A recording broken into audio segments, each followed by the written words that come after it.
On the inverse, I know that when they come to like the fleet or when they leave mom and dad's home and go to college, they isolate themselves because they feel like they're alone.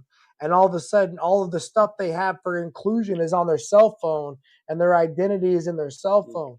And I think that's going to be a problem that they have to work, right? And again, us as leaders, I believe we have an obligation to address these things, right? Oh, hold on. Dr. Lisa Tisdale's on the line. Let's see what Dr. Lisa got to say.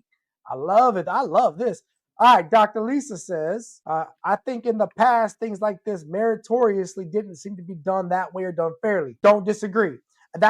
For me, Lisa, that's the crux of the issue.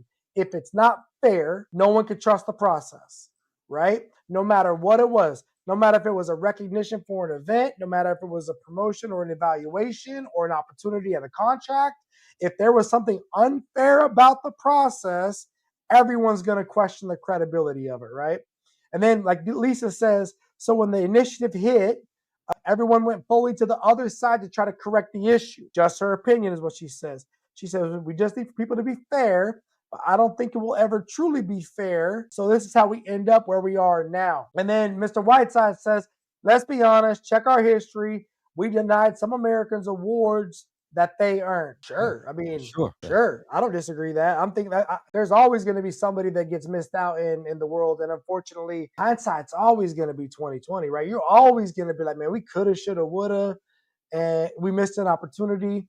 Okay, so I do think that for leaders in particular, because this is what I really want to focus on, we can have all the other theological conversations or philosophical conversations or even political conversations, if we will, right? Because we got to do all that. But as a leader, my job, I believe, is look at the people that are in my box. You're in my box, right? My job is to let you know you're included. How do I do that? Number one, I believe onboarding, right? Whether it's indoctrination, whether it's welcome to the team, nice to meet you, we're standing up a new thing. Part of that onboarding is and let you know my expectations. I expect you to contribute. I expect you to do your job. I expect you to learn what you're supposed to do.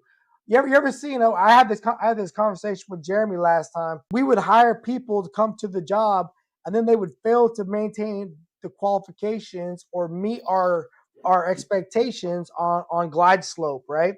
Well, guess what? We as leaders have got to do a good job of documenting that, unfortunately, and telling them, hey, you're not meeting your expectations. If you don't keep up, you might have a problem, okay? And then my experience has been somebody will say, well, so-and-so didn't teach me or so-and-so didn't show me. What is that person's obligation if they're going to leverage that as a reason as to why they're not performing?